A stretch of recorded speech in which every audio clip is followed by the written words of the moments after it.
Hello, everybody, and welcome to the Burgundy Zone. I'm Kyle, I'm Mike. and today is a day of celebrations. Oh, it is happy day. Tuesday, December 31st. Yeah. Sorry.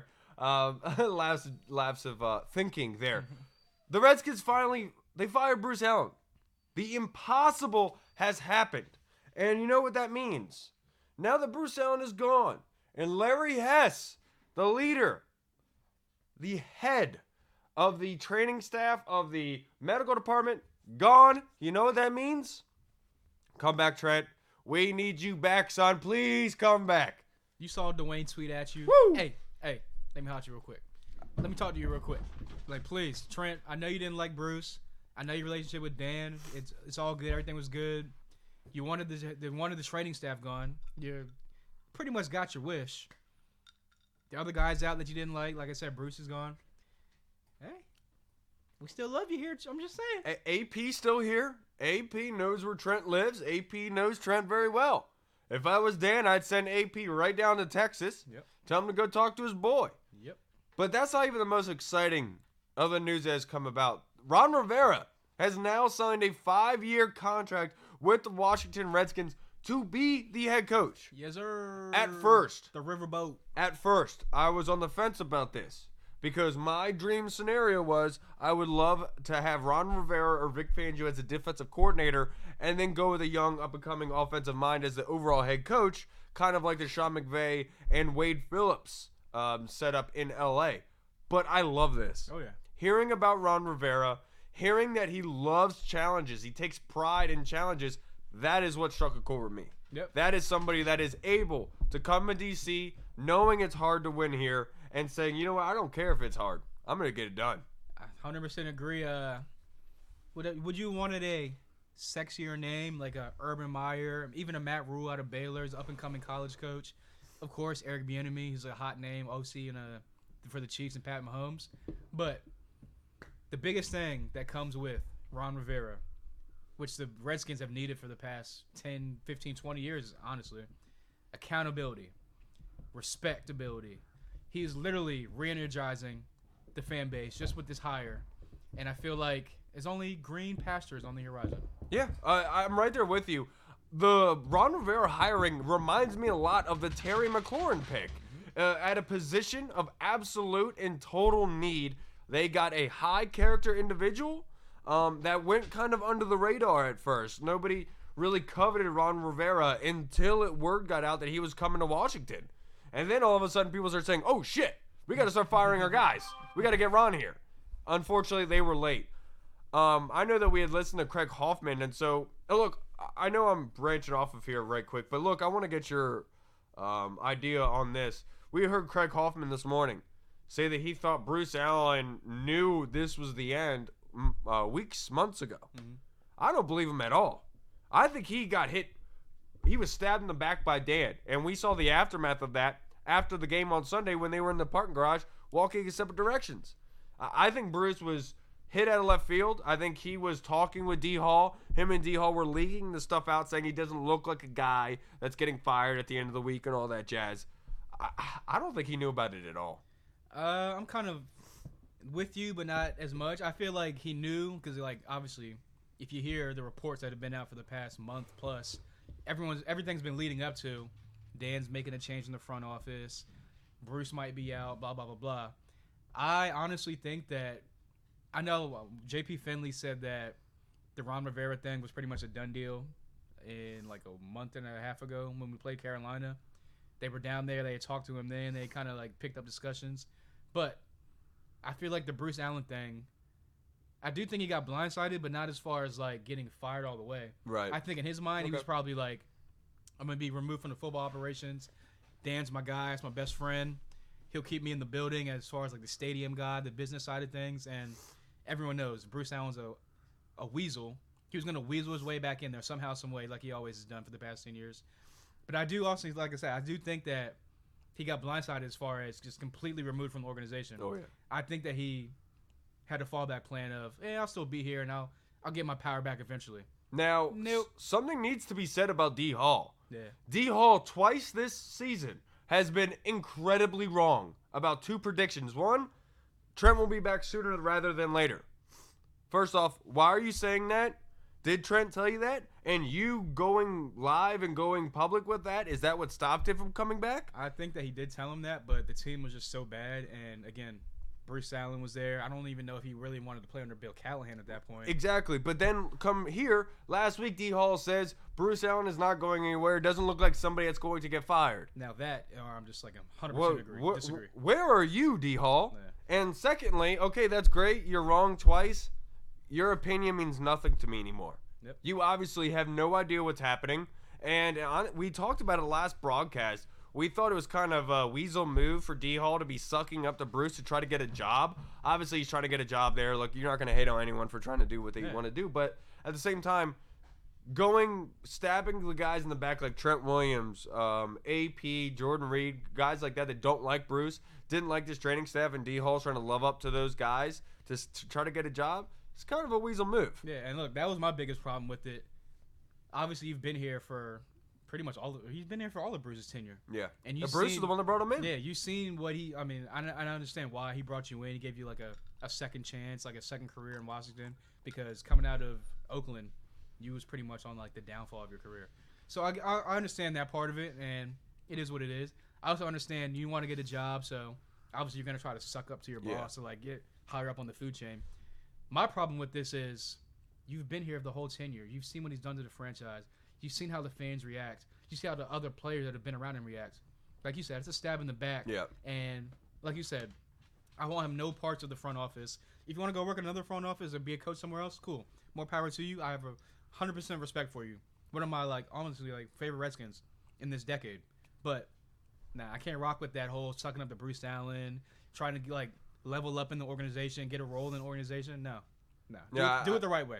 No, I think D. Hall's done now.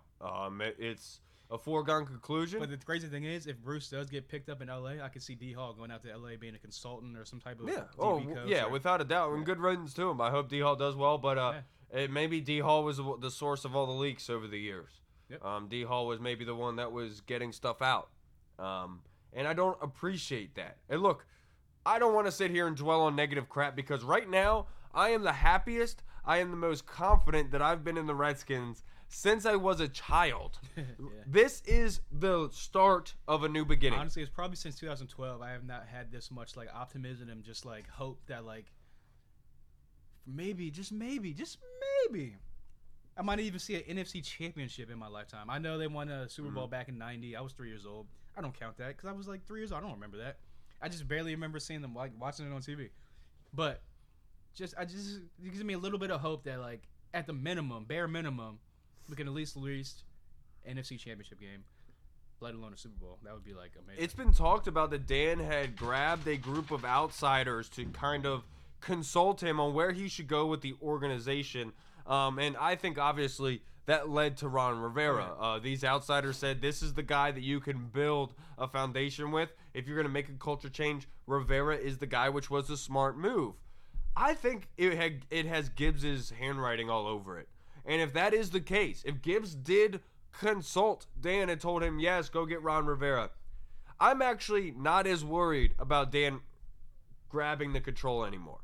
I think Dan knows this now. He realizes this. He went to Gibbs, and Gibbs said, look, if you're going to do this, you're going to do it my way. If you're consulting me, this is the way it's going to have to go down. You can't do what you did to Mike Shanahan. You can't do what you did to Scott McCloughan.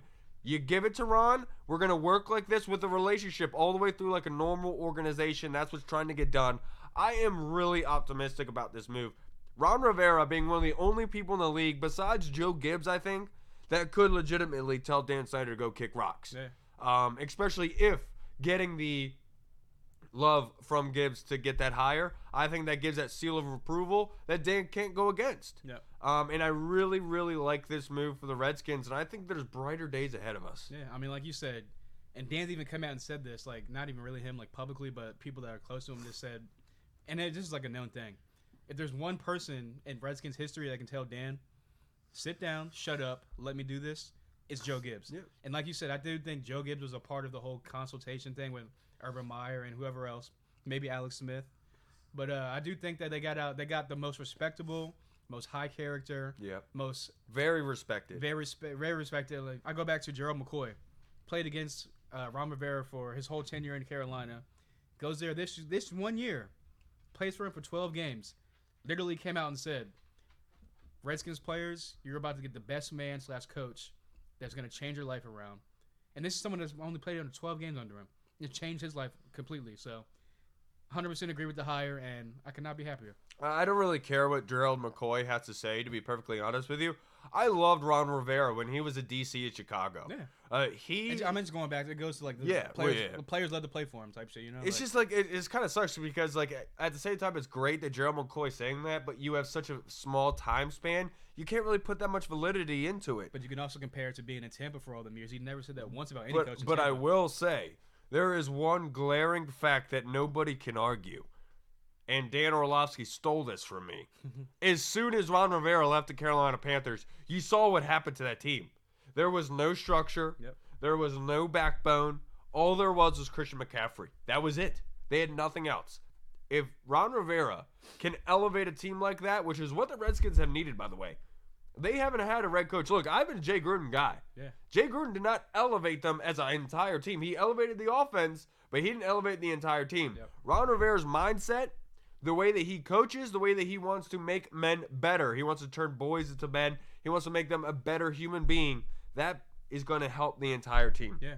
And one of the best videos I saw was when early on in Ron Rivera's coaching tenure in Carolina, they were 2-4 the previous year.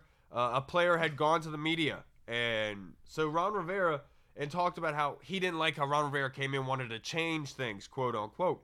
Ron Rivera takes that page out of the newspaper, goes to his team and says, if you're okay with 2-14, this isn't the place for you. If you're okay with being bad, this is not going to work out. And that is the type of guy that you need. Yep. I remember seeing a video of Josh Norman this year, a couple weeks ago, here in Washington against the Giants during a TV timeout.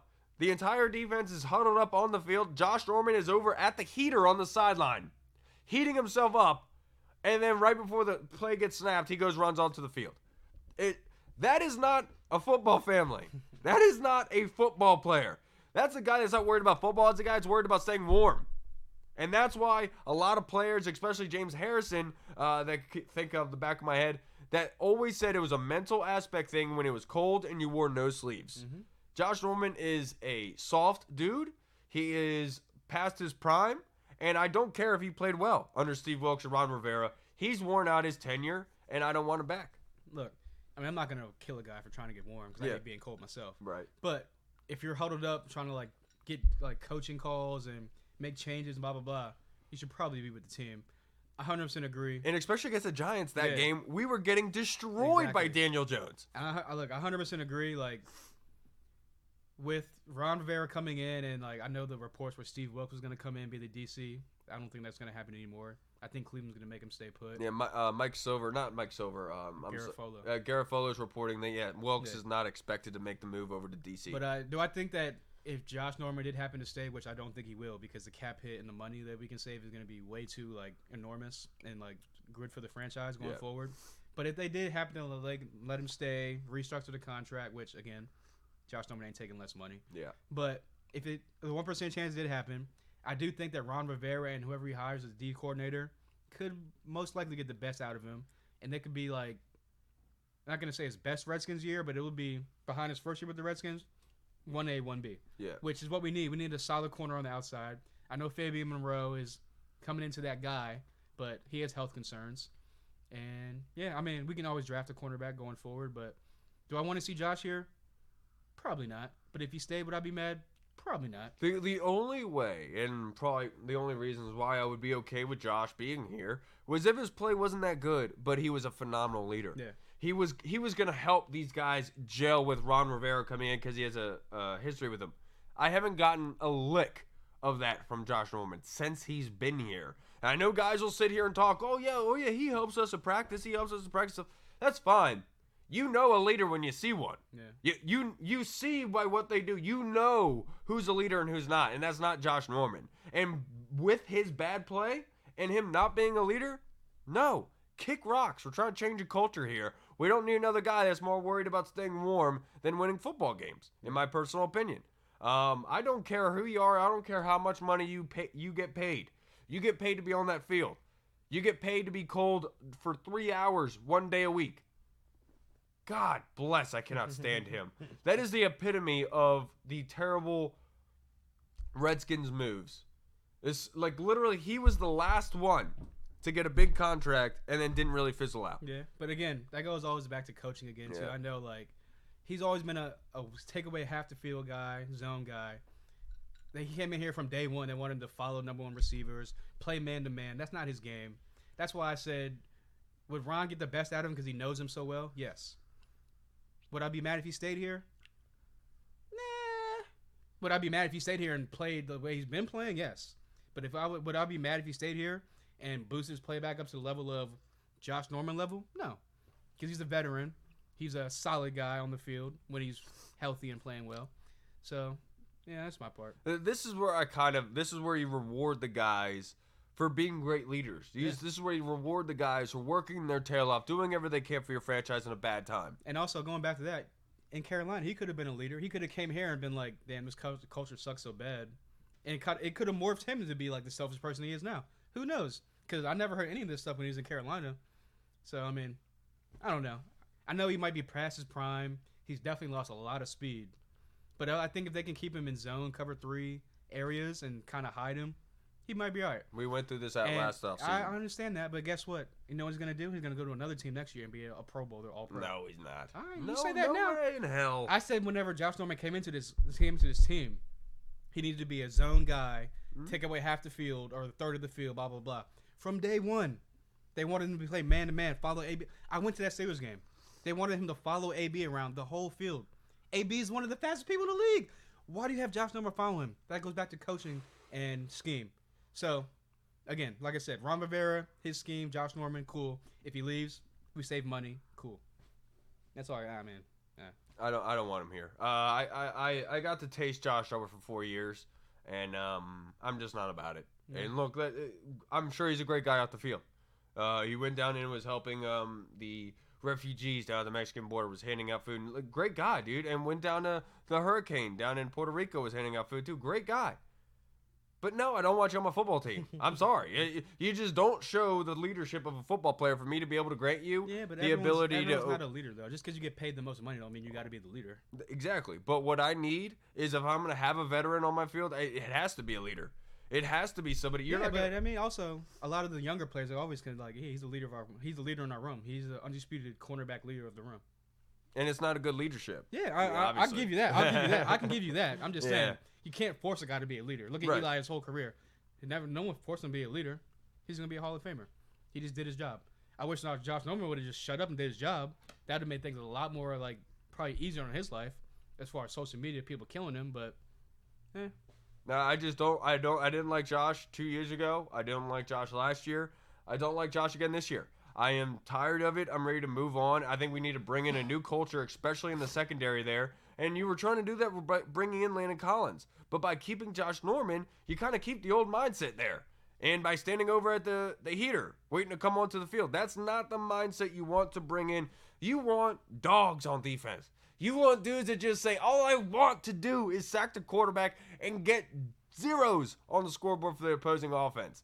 That's the kind of dogs that you need. You need just workers, thirsty dogs. And I haven't gotten an inkling of any kind of hint that Josh is a hungry dog. You could also kind of say the same thing about Landon Collins. Did you hear one player come out this year and say, oh, Landon's helped me in practice. Landon's been this type of leader in the locker room, on the field, off the field. It's the whole culture thing. It's the whole coaching scheme thing. That's what I feel like. Like I said, is he past his prime? Obviously. He's definitely not Carolina Josh no more. Could he still be serviceable, better than Jimmy Moreland right now? Probably. Could he be better than any other cornerback we just played on Sunday? Most definitely. Could he be the second behind Dunbar? Most definitely. So, I know Moreau's younger, but again, once Moreau gets injured, because he's going to get injured eventually, then what are we going to do? That's why you have drafting. That's why you have good defense. Like I said, we can bring in young guys, cool. But if he's here next year and he lives up to the Josh Norman standard that he set for himself coming in here, I'll be happy with that. I'd be really, really disappointed. And because I'm trying to change the culture. I understand that, but you also got to understand. You think Ron Rivera is going to keep him around if he's not going to be a culture-changing guy? That's what I mean is he hasn't been a culture-changing guy. And you could have been the help to a culture-changing guy. And look, obviously, if Minuski wasn't running things the correct way, it's going to be hard to do that. But that's why you call your own meetings. That's why you call your own little side jumps. That's why you mean. Will Blackman talked about this in 2015 in Dan Steinberg's column that he wrote yesterday, talking about all of dysfunction over the years. Will Blackman talked about in 2015, that Kirk Cousins playoff year, defensive guys were meeting up outside of Redskins Park. They were hanging out, going over defensive formations, going over audibles, watching film together. That is a leader. That is a guy who's been in the league, knows what to do, and that's how you get production on the field. But who's to say they weren't doing that, though, just because they didn't say it out in public? You know what I'm saying? That's all I'm saying. Josh Norman loves the camera. He would not have shied away from telling that publicly. You know that damn well, Dancing with the Stars over there. That man loves him some Josh Norman. He'd be like, but he's not going to just come out and say, I don't know why we're not producing. Like, we're off the field. We're outside of practice, blah, blah, blah, blah. Like, you know, like, at this point, everyone's kind of like, the season's over. They already fired Jay. We're just like kind of just like playing it out, riding it out. What I mean is like over the past 4 or 5 years, you haven't heard that kind of thing from Norman. Exactly. And I think it's very telling that a guy that was 3 years ago was a wide receiver has already outperformed and got another contract over Josh Norman. Fabian Moreau already has more interceptions than Josh Norman has as Redskin in a couple games at starting outside corner. Look, they're two different guys. That's great. But you were brought here to play outside corner. If I have somebody who's getting paid less money that plays better than you do there, I got to go there. Yeah. And the fucking thing is that Josh has almost forced the Redskins' hand in a way that the way he's tacked the fan base, the way that he has conducted himself as a Redskin altogether. Look, I understand that 100%. Like, could he conducted himself better? 100%. Did he let the social media, the fans, everyone getting in his head? Yes. Did I think that it affected his play on the field? Yes, because playing football is definitely 80% mental, 20% physical. I will say, if you ain't there mentally, you ain't gonna be there physically. The only reason Josh Norman is still even a name right now is because of Odell.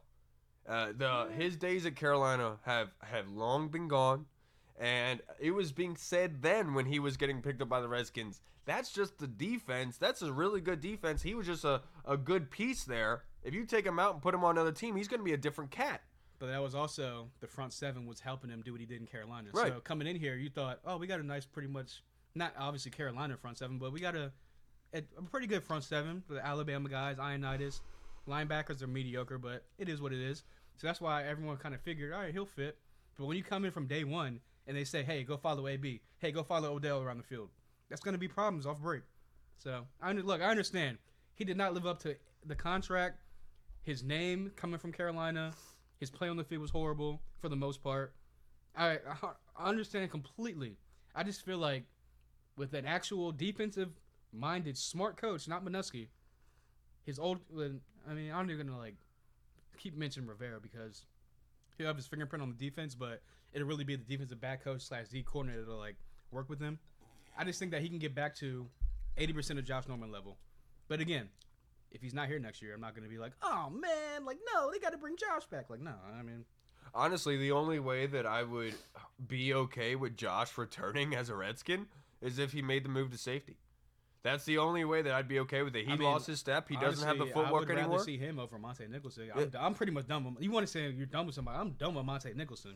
That dude, whether he's injured, concussion protocol, missing tackles on the field, blowing coverages, I'm just saying, he's in the same boat as Josh Norman, but no one's talking about Monte Nicholson. Yeah, he has not played well at all this year. Started out really well.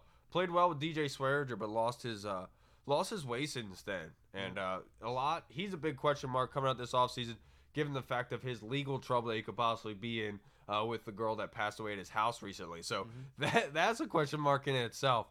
But the Redskins right now are in a position to do really well. A lot of people are asking, why would the Redskins not hire a GM right now?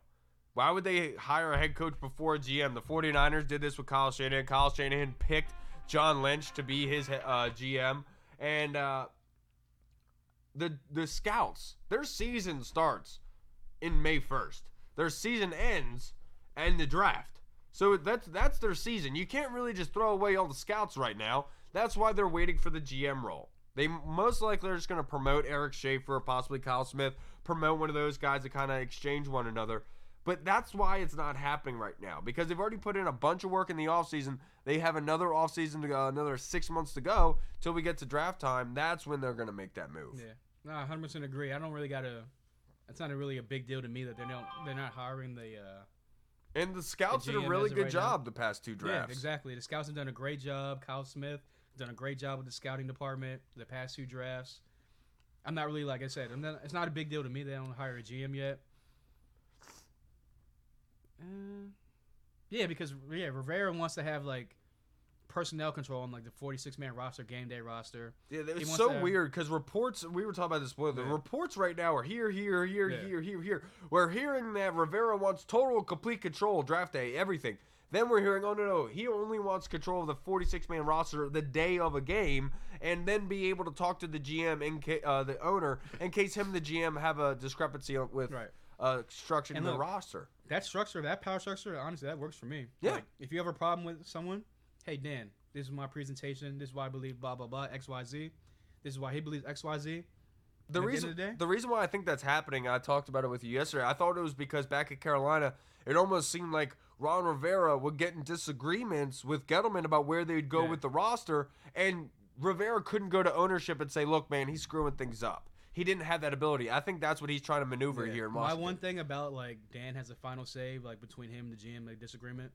I don't want Dan making final football decisions between a head coach and GM decision. That's my only like. I don't think he means making the decision, but I think he means having the owner being able to sit in with all three and being a mediator instead of it being, no, I'm not even going to be a mediator. It's Dave's decision. That's what we're going with. Right. I think Ron just wants to be able to talk about it. Look, I can 100% get behind that and back that. Yeah, I'm right there with you. Yeah. I'm right there with you. As long as the football operations are being discussed, I know that's where Dan has really been moving things as kind of a collective group think on what to do in these situations, which is smart. It is healthy, but in a toxic environment, it doesn't really bode well. So you have to be able to make the environment work to make sure that continues to be successful for you. Yep. I think that is the correct way to go. I really like that idea. The question is, who is that GM going to be? Louis Riddick has talked about, I know he's your guy. They've talked about Rick Smith, the former general manager of the Houston Texans. I'm not really sure if I like any of those guys. Yeah. Look, I'd rather promote within the organization, keep the guys we have here around so they don't pull up McVay or a John Snyder and go be a GM Executive of the Year somewhere else. That would blow me. But as far as GM candidates, like I said, Eric Schaefer, Kyle Smith, definitely would like be okay with me. Morocco Brown, a former executive for the Redskins, now with the Colts, is another guy to keep an eye on. Who else? There was one other name that's like he's been out of football for like a year now, and they wanted him to say would be a good fit. Was it Rick Smith, the Houston Texans GM?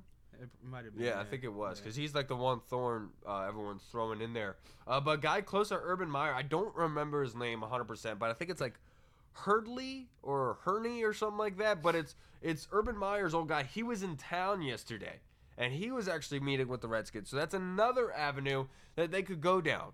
I'm really excited, Redskins fans. Yeah. I'm not sure about you guys. I am jacked up for this because this is the beginning. Yep.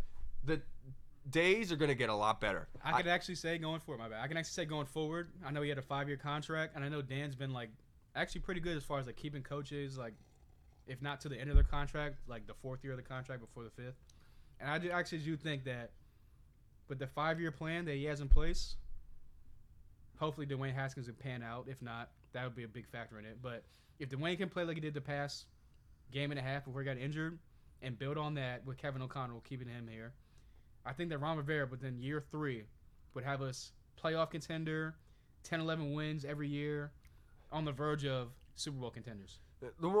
I agree with you. I think 3 years is a good reason there. And now with Louis Riddick, I want to explain myself. I've talked about it with you ad nauseum.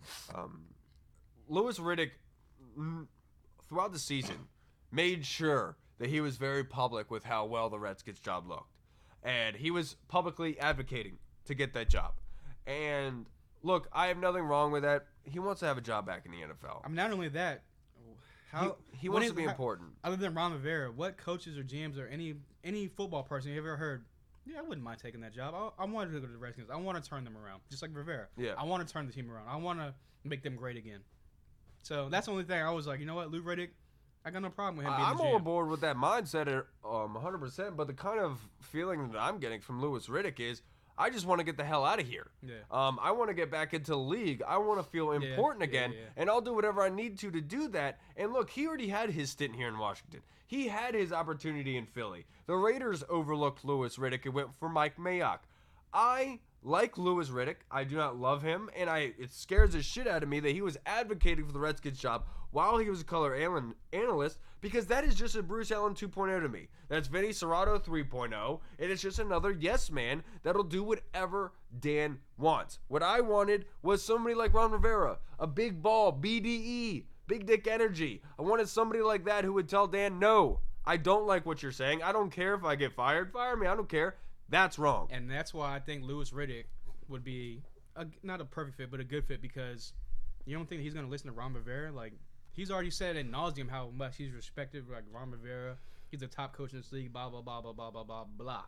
So if he had to work, I guess, above Ron Rivera, as, like, I guess not his boss, but, like, if Ron Rivera hired him to be the GM, you don't think he's going to take all the input from Ron Rivera, what he says? He's not going to push back, because he's going to be like, Ron can go to fucking Dan Snyder and be like, yeah, it's not fitting with Lou. Get him out of here. And then it'll be the end of it. Oh, yeah, the Ron Rivera aspect I'm not worried about. Obviously, he'd listen to Ron Rivera. I'm worried about giving the inch of opportunity for Dan to be able to control things and to be able to do what he wants. I want that away. That problem needs to be cut off. That's the only way the Redskins are going to be successful. No, I think we can both agree on that. 100% agree. It's just like, I've just heard him talk ad nauseum about like how he loved it here, how he was like getting to know Sean Taylor, getting to know all the Clinton Portises, the Santana Mosses. So he has like good player development and good player relationships, which is key in the GM role. And yeah, I mean, he should have got the Giants job over Gettleman. They went with Gettleman, obviously, and he's done an okay job. I'd much rather go with Morocco Brown, a former executive here in Washington. Than I mean, look, he's never been a GM. He's always been a scout in the scouting department. And then that's why I'm kind of like iffy on it. And then he goes to Indianapolis, which was highly coveted, has done an incredibly good job. And if he is rising up in the ranks there, I think that would be a good trigger because he's still in the job. Yeah, look, I respect Louis Riddick and where he's at. But it kind of seems like he's on the outside looking in, doing what D. Hall was doing. Oh, without a doubt. Well, I said that from the get-go. I was like, without a doubt, he's 100% advocating. Hey, Dan, look at me. You have such a great franchise. Oh, Bruce, he's not doing a great job, but I can do a much better job. Like, obviously, yeah. And that's where, like you said, where he's sucking up to Dan. Like, no, we don't need any more of that. So I will agree with that. Oh, no. So it just got announced that Ron Rivera is going to be announcing Jack Del Rio as a defensive coordinator here in Washington. I actually really like that.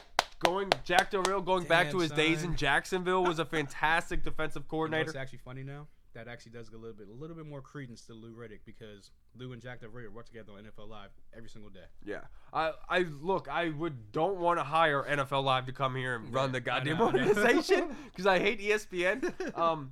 But I really like the Jack Del Rio move. Oh, yeah, without a doubt. Defensively, it makes a lot of sense. He's a really good defensive coordinator. Mm-hmm. Look, we could talk about his role as a head coach and how good he is, but that doesn't matter here. Yep. Just like Tom Sula. Tom Sula was a terrible head coach, but he's a phenomenal defensive line coach, possibly the best in the league. Let's see what Jack Del Rio can bring. That kind of mindset, the sharpness and the toughness is what the Redskins on defense really need. Former linebacker in the league, played with numerous teams in the league as a linebacker, so obviously he's going to coach some linebackers. With Reuben Foster and Cole Holcomb, I think this is going to be a really good unit. We got a lot of young pieces on defense. He's bringing in a lot of good names on the staff right now. I'm loving what Ron Rivera is doing. Oh, man, I'm literally getting goosebumps right now. I know, I'm getting sized up, dude. I'm getting goosebumps thinking about the potential of, like, the next 2-3 years going forward, like. This is what the Redskins have needed, and to whoever that anonymous account was that called me millennial and got mad at me because I told him that he was a cuck boy, and when I said that Jay Gruden was getting too much of a bad rep, I hope this is what you meant, that this is the type of guy that can succeed here. Obviously, I did not know all of the inner workings of Washington. Apparently, that guy did know. But I love this move. And it does make a lot of sense because looking at Jay Gruden's personality and Ron Rivera's personality, with Ron Rivera, it reminds you of a brick. Mm-hmm. Reminds you of a rock. You know, Jay Gruden's more of a blanket. Yeah.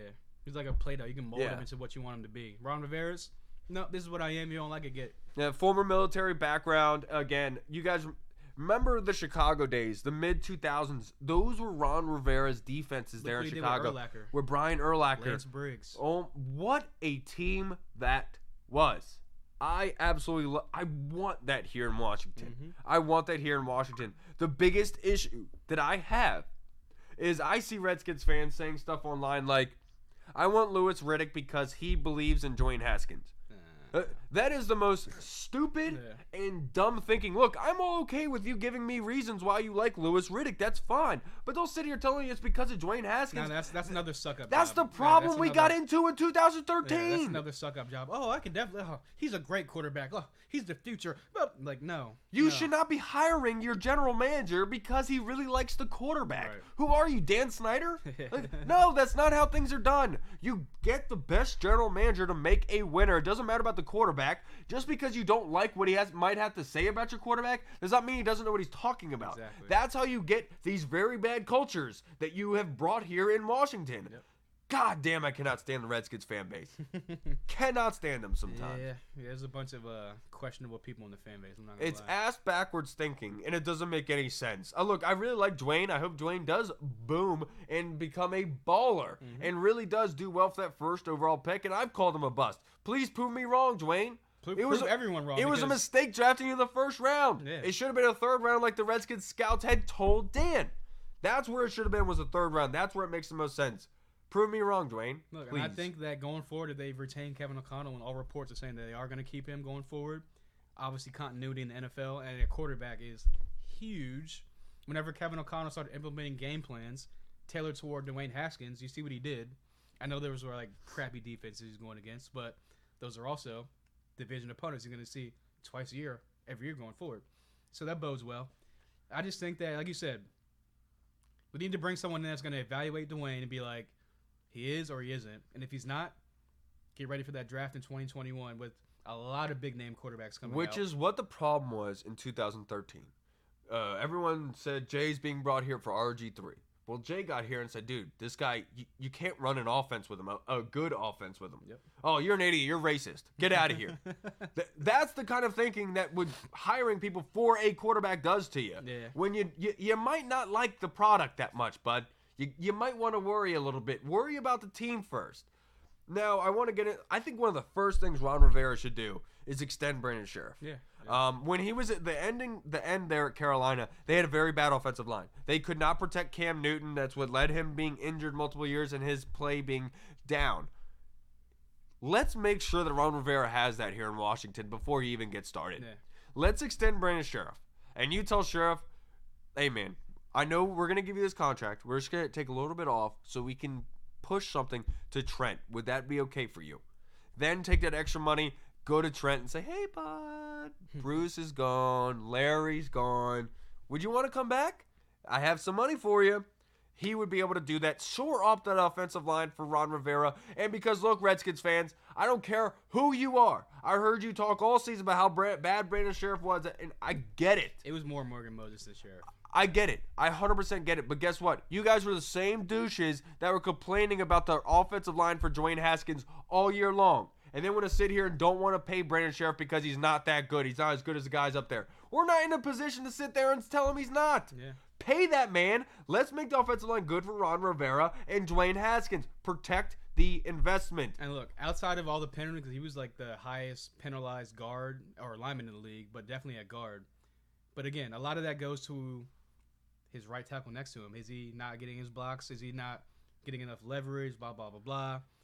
And didn't you say that he was graded like one of the highest guards in the league? Yeah. So like, He was Pro Bowl. He was Yeah. nominated Pro Bowl. yeah, he's a Pro Bowler. I forgot about that. He's a Pro Bowler. Yeah. So like, clearly, the penalties is one thing, yeah, but like, it has to go with like the other side, the right side of the line, maybe the center. Like, Guys, and we can't forget about the fact that, remember when Callahan took over, he brought refs in because refs were calling holdings for things that they've always done. and if you look at the last couple of games of the season, there was not a lot of holding No. calls. There wasn't a lot of penalties, regardless of on the Redskins. And so but, like, I can't even put that much onto Morgan Moses and Brandon Sheriff. Morgan Moses got holding calls because he was lazy at times, and I hate to pile on the dude, but with Brandon Sheriff and them, it was almost like they were like, "What are we doing wrong?" Yeah. Because I've been teaching it the same way for 4 years, and this has never been a problem until this year. Yeah. So I can't put the holding calls all on Brandon. I just think right now we're not in a position to be able to throw Brandon Sheriff away. I got in an argument with the dude that was saying, well, yeah, we have Wes Martin. He played really well. We'll just put Wes Martin there. Okay, that's fine. But we're going to run into the same issue that we've ran into for the past 6-7 years. Yep. When Wes Martin gets hurt, what happens? Yep. No, but we don't have anybody. Sign Brandon Sheriff. You have that investment. You have that backbone, that stability with Wes Martin behind him. In case something happens to Brandon Sheriff, it's a win-win situation. Not only that, didn't we sign Eric Flowers to a 2-year deal with an option for the last second year? I think so. So if we have him coming back, that's more continuity, more depth, because you can. With Chase Rule, you're playing better. Exactly. You can swap Wes Martin out for a right guard, left guard, depending on injuries or whatever you want to do. So, and then depth in the offensive line is something the Redskins have not had in a long time. I 100% want Trent to come back, and I believe that Ron Rivera is going to have a sit down with him, talk to him face to face, and be like, hey, what do you want to do? I'll appease you, but we want you here, type thing, with Dan also. Yeah. And if they end up moving off of him, I would definitely not be mad if they traded like a second-round pick for him. Yeah, I just don't. Because the reason why extending Trent is so valuable is because now the Redskins don't have to worry about using a high-value draft pick on an offensive lineman like Andrew Thomas from Georgia in the top 5. At that point, if they get Trent back, you are already and all set to be able to draft Chase Young. Yep. You are already set. You don't have that many weaknesses that need to be addressed there. Chase Young would be the number 1 target there. Yep. I love that thought, and I think it makes everything a lot simpler for Ron Rivera and the Redskins and Dwayne Haskins. Yeah. I mean, look, Ron Rivera with Montez Sweat on the outside. If they draft Chase Young on the other side, that can be his Julius Peppers 1 and 1A on both sides of the ball. And, yeah. Unfortunately for Ryan Kerrigan, I think Ryan Anderson blowing up this year, actually doing pretty well, is going to be one of the reasons why they let Ryan go. I think Ryan Anderson's this is last year of his contract, too, so we might not even re-sign him. Is it really? Yeah, Scott did draft him. Yeah, this is his last year in Washington. No, so maybe it is his last year. I mean, this could be Kerrigan's last year, too, because I've already said it before. Kerrigan wants to be back. Yeah, he said he'd take a pay cut. He told his agent, I want to stay here. Yeah, but they also, if they don't re-sign him and bring him back, that's $11.5 million in cap space. I just think it's really funny. I don't think it's a coincidence that now Jordan Reed, Brandon Sheriff, that was going to be my next point. Josh Norman, all are coming out saying they want to return here now. Even Brandon Sheriff said, you know what, I don't know where I'll go, but they can draft me here. I want to be here. I love it here. So I don't think that would happen if Bruce Allen was still here. Yeah, so I think that there was we had talked about it. There was rumors that there were Redskins players sitting this year because they didn't want to play for Callahan, which is weird. And it makes you kind of wonder about Jordan Reed. It kind of makes you wonder about Paul Richardson. Even Vernon Davis. It makes you wonder about these cats. And if that really was a thing because of who Callahan was and a Bruce guy. Yeah. We don't know if there's a correlation there. But I'm glad it got done. And a lot of credit to Trent Williams. A lot of credit to Redskins Nation out there getting this done, forcing Dan Snyder, making Dan Snyder realize what needed to be done. Yeah. And I talked about this earlier on in the season. This should have been flip-flop. It should have been Bruce Allen first. After the first 4 weeks, fire Bruce Allen, see if that creates a spark, like it did after he got fired yesterday and everyone's saying they want to return. Yeah. Should have fired Bruce Allen week 4. And then if nothing turns around, the season goes to crap, then fire Jay at the end of the season. But they did everything ass backwards. Yeah. I mean, it's Redskins. What do you expect? But 2020 hindsight, everything worked out in the end. It did. Going forward so far, Ron Rivera, Jack Del Rio, welcome to Washington. Yeah, Ron Rivera, we love you, buddy. Let's get this going. To everyone, thank you so much for tuning in. Let us know what you think of the podcast and how you think the Redskins are set up for success now, where you'd like them to go with the coaching staff. You got any questions, feel free to ask them. Comment on the YouTube page, on the Facebook page. We'll get right back to you, answer any questions you got. All right, thank you, everyone. Redskins football. Woo! 2020-21.